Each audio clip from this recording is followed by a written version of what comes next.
Shame perpetuates self-sabotaging behaviors. Now, the way to actually heal from self-sabotaging behaviors and move on from them, I think, this might be an unpopular opinion, by the way, but I think is to firstly quit calling them self-sabotaging behaviors, because there isn't any reason that you would be doing them if they had not ever helped you in the past. Now, are they helping you now? If you're labeling it as a self-sabotaging behavior, you're making that behavior attached with this sort of negative connotation. You're vilifying the behavior that you don't want to do. Now, I think a way to actually move past any behaviors that are not serving you anymore, or people around you, or not doing what you want anymore, is to actually, paradoxically, fully accept them.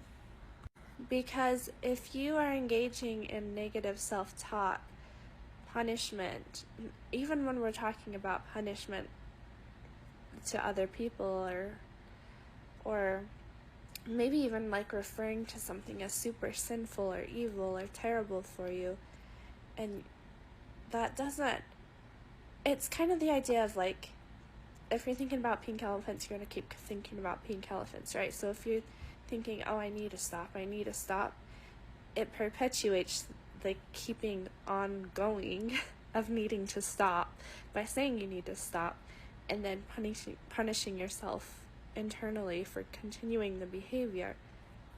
So let all of that go. The shame perpetuates the behavior that you don't want.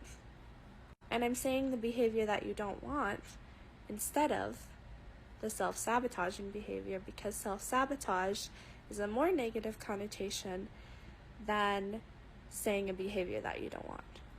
But even saying a behavior that you don't want isn't the level of acceptance quite that you actually need to move on from it. I think there are occasionally things that we need to sort of burn through our karma with, like fully complete a cycle before moving on to the next thing, and shaming ourselves while continuing in the behavior isn't giving us the full experience that we're looking for while doing that behavior. There's no completion, there's no cadence to that act, there's no end, which keeps us continually looping in that, rather than actually moving on to the next stanza. So if there's a habit you see yourself doing that you want to change, I suggest looking at that habit in positive light. Like, just try it. Like, see what you think negative habit has done for you. Has it released some kind of chemical, like some kind of hormone in your brain that has caused you relief in some like crazy circumstances? Like, look at that and say, this has been a positive thing for me. And you want to say a positive, happy goodbye to the thing.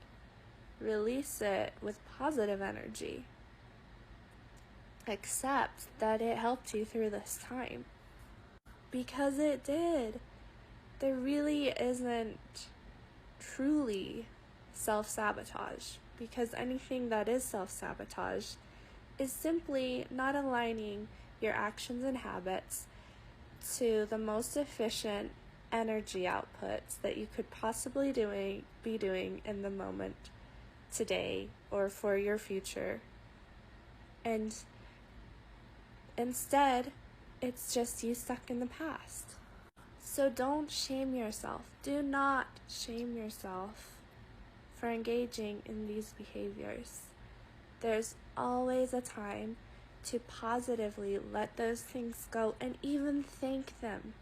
That might be really hard if it's something you really don't want to be doing, but thank them. Thank your vices for getting you through stuff. Because they're not actually vices. They got you through stuff. And you can come back to them at any time. You can. So you don't need to continue with them if you know that you can come back to them at any time. Instead, try to figure out a whole more holistic way to live your life and go in that direction. Thank it, say goodbye, and move on in gratitude and grace and love.